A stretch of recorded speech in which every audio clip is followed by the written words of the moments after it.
নমস্কার বন্ধুরা, কেমন আছেন সবাই? মাই স্টোরি মাই ব্লগ চ্যানেলের আরেকটি নতুন ভিডিওতে আপনাদের সবাইকে স্বাগত। এই যে সকালবেলায় জানলার শেলফটাতে পাখি এসে বসেছে। তো এমনিতে তো খাবার ওখানে কিছু রেখেছিলাম না, কারণ আগের দিন ধুয়েই দিয়েছিলাম জানলার তাকটা। তো আজকে দেখছি যে আবার টুকরো করে কিছু পেয়েছে নাকি খাওয়ার চেষ্টা করছে, বসে আছে। এরকম বেশ ভালোই কিছু কিছু পাখি এসে থাকে। ঘুঘু পাখি হোক, বুলবুল পাখি হোক, আর ওই চড়ুই পাখি হোক, আবার শালিক পাখিও আসে। এই ৪ ধরনের পাখি আমাদের বাড়ির আশেপাশে থাকে। তো ওরা মাঝে মাঝে সকালবেলা এসে জানলায় নকও করে, ঘুম থেকে তুলে দেয়। এদিকে সৃষ্টিকে এই যে ডিম সেদ্ধ দিয়েছি সকালবেলা, দেশি মুরগির ডিম। তো ও তো আবার খাওয়া দাওয়ায় খুব এক্সপার্ট, চা খাবে বলেছিল, তো চাও দিয়েছিলাম, চা তো কাপে ঠান্ডা হয়ে গেছে। তো ওই পাখি দেখতে দেখতে ওর খাওয়া এমনিতেও ভুলেই যায় যে ও খাচ্ছে না কি করছে, হাতে নিয়ে রেখে দেয়। খাওয়া নিয়ে খুব ঝামেলা। আর আমার ওদিকে পাখি দেখলে চলবে না, এই যে ফ্রিজ খুলে নিয়েছি, সবজি বের করে এখন রান্না বান্না করব। ভাবলেন যে বললাম রান্না বান্না করব, আবার এখানে এসে বসছি কেন? আসলে রান্না বান্না আমার হয়ে গেছে, সকালের ওইটুকু ভিডিও করে তারপরে রান্নার সময়টা আমার এত ব্যস্ততা, এত তাড়াহুড়ো থাকে, আর দুটো হাত আটকা, মানে খুবই ব্যস্ত থাকি। অল্প সময়ের মধ্যে রান্না করে দিতে হয়। তো ওই জন্য মানে ধীরে সুস্থে যে একটু গুছিয়ে গাছিয়ে রান্না করব, ক্যামেরা করব, সেটা আর হয়নি। তো রান্না বান্না করে তারপরে এসছি আমি যে ঘর গোছাতে। সোফাটা তো দেখতেই পাচ্ছেন কি অবস্থা হয়ে আছে। তো জামা কাপড় এরকম অগোছালো হয়ে থাকে, তো সময় যখন একটু পাই তখন এই বসে বসে গোছাতে থাকি। কাজে তো আমি একদমই এক্সপার্ট নই। শুধুমাত্র যা দেখি চারপাশটা এলোমেলো হয়ে থাকে, সংসারের কাজ একটু গুছিয়ে গাছিয়ে করা, ঘরবাড়ি ক্লিন করা, মেয়েকে নিয়ে থাকা, মেয়েকে শেখানো, আহ ভালো কিছু শেখানো, পড়াশোনা, গান বাজনা, ভালো কিছু উপদেশ দেওয়া, যাতে ওর মেন্টালিটি ভালো হয়। মানে আমি ঠিক আজকে কথাগুলো গুছিয়ে বলতে পারছি না, আমার প্রচন্ড মাথা ব্যথা করছে, কিন্তু এদিকে আবার ভয়েস ওভার না দিলেও নয়। তো বাচ্চাদের তো সব রকম শিক্ষাই দেওয়া উচিত, শুধু তো পড়াশোনা করালে হয় না, তার মানে ভালো মন্দের শিক্ষা, যেটা নীতিবোধের শিক্ষা, বন্ধুত্ব কেমন করে করতে হয়, বন্ধু বান্ধবদের সঙ্গে কেমন ব্যবহার করতে হয়, বা রাগ জেদ এই জিনিসগুলো যাতে কম করে, বা যে জিনিসটা কি, এটা কতটা ক্ষতি করে, এই জিনিসগুলো বিভিন্ন রকম গল্পের মাধ্যমে, নীতি শিক্ষার মাধ্যমে কিন্তু বাচ্চাদেরকে দিতে হয়। আর আমরা বাচ্চাদেরকে শেখাই জন্য আমরা যে নিজেরা খুব পণ্ডিত ব্যক্তি তা কিন্তু না, আমাদের মধ্যে অনেক জেদ রাগ অনেক কিছু রয়েছে। আর যদি একজন স্ত্রীর মধ্যে এই বিশেষ গুণ বা দোষ থাকে, তাহলে তো কথাই নেই, সংসার একদম যুদ্ধক্ষেত্রে পরিণত হয়। এটা আমার মনে হয়, এটা কারণ শুধু মনে হয় না, এটা একটা অভিজ্ঞতা। কারণ আমার নিজেরও জানি না রাগ জেদ খুব বেশি কিনা, লোকে বলে আমার নাকি রাগ আর জেদ খুব বেশি। তো আমি তো মনে করি না যে আমার খুব বেশি রাগ বা খুব বেশি জেদ আছে। তো যাই হোক, লোকে যেটা বলে সেটাকেই ধরে নিতে হয় অনেক সময়। কারণ এটা আমি বাইরের লোকের কথা বলছি না, বাড়ির মানুষই বলে। আর ওই যে বললাম না, প্রথমেই যেটা বললাম যে ঘরের কাজ করি বলে একদম সুগৃহিণী, পারফেকশনিস্ট সেরকম কোনো ব্যাপার নেই। করতে হয়, করছি গুছিয়ে গাছিয়ে। কিন্তু সুগৃহিণী হওয়াটা খুব কঠিন। একজন সুগৃহিণী কখন হতে পারে জানেন তো? সে যতই সংসারের কাজ করুক না কেন, কখনোই সুগৃহিণী হতে পারে না। সুগৃহিণী সেই যে কিনা হাজবেন্ডের মানে মন জয় করে চলতে পারবে। হাজবেন্ড যেটা চায় সেইটাই যদি সে করতে পারে, ঘরের কাজটা সেটা তো আলাদা কথা, সেটা না করলেও কোনো ব্যাপার না, কিন্তু হাজবেন্ডের মন জয় করে চলতে পারাটাই সুগৃহিণীর লক্ষণ। তাতে করে সংসারে শান্তি বজায় থাকবে, এটা হচ্ছে আসল কথা। তো সোফাটা দেখলেন আমি মোটামুটি পরিষ্কার করে এলাম, তারপরে এসেছি যে ঠাকুর ঘরে। এখানে সকালবেলায় রেয়াজ হয়েছে। তো আমার মাস্টারমশাই, মানে তবলার মাস্টারমশাই এসেছিল। তো তাকে আমি বেদের বইটা দেখালাম, যে বেদ সমগ্র যেটা কিনেছি, বেদ উপনিষদ এগুলো দেখিয়েছি। তো উপনিষদ উনিও পড়েছেন, উনি কিছু আমাকে উপদেশ দিলেন যে বৈবর্ত পুরাণ যেটা, সেটা পড়ুন। উপনিষদ তো সরি, ভুল বলে দিচ্ছি আমি আজকে, পুরাণ যেটা, পুরাণ সমগ্র কিনেছি, সেখান থেকে আমাকে বললেন যে বৈবর্ত পুরাণটা আগে পড়ে নিন, তাহলে বেশ ভালো হবে। তো আমি সেই কথা মতো পুরাণের বৈবর্ত পুরাণটা পড়া শুরু করে দিয়েছি। আর বেদটা এই যে এখানে ঢুকিয়ে রাখছি। সৃষ্টি যেখানে বই খাতা রাখে সেখানেই একটু জায়গা করে নিয়েছি এই মোটা বই দুটো রাখার জন্য। আপনারা অনেকেই যারা আমার ভিডিও দেখেন, আমাকে ভালোবাসেন, তারা বলেন যে তুমি খুব গুণী। এরকম বলে আমাকে লজ্জা দেবেন না। আমি একদমই গুণী তো নাই, আমি নির্গুণ একদম। আমার মধ্যে কোনো গুণই নেই। এই সমস্ত কাজকর্ম আপনাদের সঙ্গে শেয়ার করি বলে ভাববেন না যে আমি খুব গুণী মানুষ। আমার মধ্যে অনেক খারাপ কোয়ালিটি আছে। তো যাই হোক, এখানে আবার টেবিলের উপরে এই যে এই সমস্ত জিনিস যেগুলো মেয়ে কাটাকাটি করে রেখেছে কাগজ কলম দিয়ে, তো সেগুলো একটু গুছিয়ে রাখছি। কিছু ভালো মানুষের উপদেশ আমার দরকার, জানেন তো? এই মুহূর্তে আম আমি যে মানসিক পরিস্থিতির মধ্যে আছি তাতে করে আম কিছু মানুষের আ বিশেষ কিছু জ্ঞান আমার প্রয়োজন। মানে জ্ঞান বলতে শুধুমাত্র আমাকে উপদেশ দেবে ঐরকম কিছু না।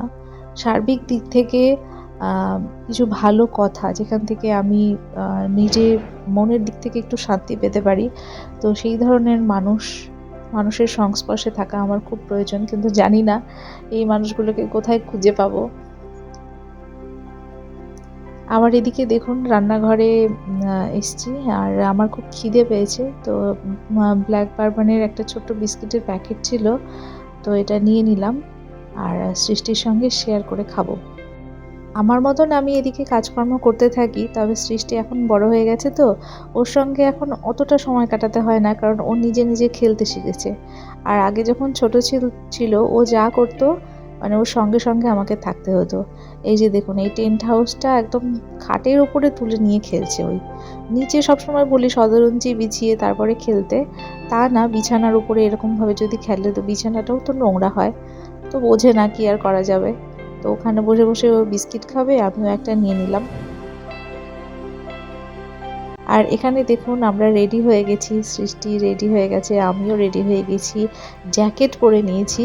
ভাবছেন যে এখন তো বেশ গরম গরম একটু ওয়েদার, মানে অতটা ঠান্ডা নেই, তাহলে জ্যাকেট পরেছি কেন? আসলে বাইকে করে এক জায়গায় যাব। তো কোথায় যাব সেটা আপনারা দেখতে থাকুন। আর এই দেখুন আমার সাজুনি মেয়ের কাণ্ড, একদম লিপস্টিক পরায় ওস্তাদ, যদিও এটা লিপস্টিক না, লিপ বাম। ওই দেখুন ঠোঁট দুটো আবার ঘষেও নেয়। ও লিপস্টিক পরতে খুব ভালোবাসে একদম ছোট্ট সময় থেকে। মানে যবে থেকে ও লিপস্টিক জিনিসটা জেনেছে, এই ঠোঁটের মধ্যে লিপস্টিক ঘষেই। আর আমাকে বাইরে যখন বেরোবে কোনো নিমন্ত্রণে, খাওয়া দাওয়ার পরে তারপরে শুধু বলবে যে দেখো তো মা, লিপস্টিক উঠে গেছে নাকি, লিপস্টিকটা আছে তো? আমি মাঝে মাঝে বিরক্ত হয়ে যাই, এত কিসের লিপস্টিক, এই বয়সে লিপস্টিক পরে থাকতে হবে। তো ওই যে ও রেডি হয়ে গেছে, গলার মধ্যে একটা গলাপট্টিও নিয়ে নিয়েছি, যেহেতু বাইকে যাব। এই সময়টা আবার ঠান্ডা লাগলে খুব মুশকিল, শীতের শেষেও কিন্তু আবার চট করে ঠান্ডা লেগে যায়। তো এখন এই যে দরজা টরজা বন্ধ করে, লাইট বন্ধ করে ঝাঁপার পালা। খাঁচা যে কেন রেখেছে? আমরা চলে এসেছি এই যে নদীর পাড়ে আর ওই পাড়ে আমরা যাব এই যে বাঁশের ব্রিজের ওপর দিয়ে। আমরা নৌকায় চড়বো না? না, নৌকায় চড়বো না, ওখানে অনেকগুলো নৌকা রাখা আছে, ওই যে ওইদিকে নৌকো আছে। তো বর্ষাকালে নৌকো চলে, বড় বড় নৌকো, এখন তো জল কমে গেছে। তো আমরা হচ্ছে বাইকে এলাম, আর বাইক ওই যে ওখানে বাইক ফাঁকা জায়গায় রেখে দেওয়া হয়েছে। ওখানে সরস্বতী পুজো হচ্ছে, ওই যে ওখানে দূরে ওই স্কুলের সামনে ওখানে সরস্বতী পুজো হচ্ছে। তো আমাদেরকে আবার দাঁড় করিয়ে প্রসাদ খাওয়ালো ওখান থেকে, খিচুড়ি প্রসাদ খেলাম। সৃষ্টি খেলো না, তো একটু ঝাল ঝাল হয়েছে, সবটুকু খেতে পারলাম না। তো প্রসাদ খেয়ে দিয়ে আমরা এখন অপেক্ষা করছি বাড়ির লোকজনের জন্য। কোথায় যাব আপনাদেরকে তো বলা হয়নি। আমার ওই যে দেওরটা আছে, কাকা শ্বশুরের ছেলে, ওর যে দেখিয়েছিলাম না, ওর ওয়াইফের শ্রাদ্ধ হয়েছিল আমাদের বাড়িতে, তো ওর বেবি হয়েছে, ছেলে হয়েছে, তো মানে আমাদের ভাসটা হয়েছে। তো তাকেই দেখতে যাব, সৃষ্টির কাকাতো ভাই হয়েছে। তো এখানে আজকে 6 দিনে আমাদের এখানে 6 ষষ্ঠী করে, মিষ্টি মুখ, তারপরে খাওয়া দাওয়া, এগুলো অ্যারেঞ্জমেন্ট ভালো আয়োজন হয়।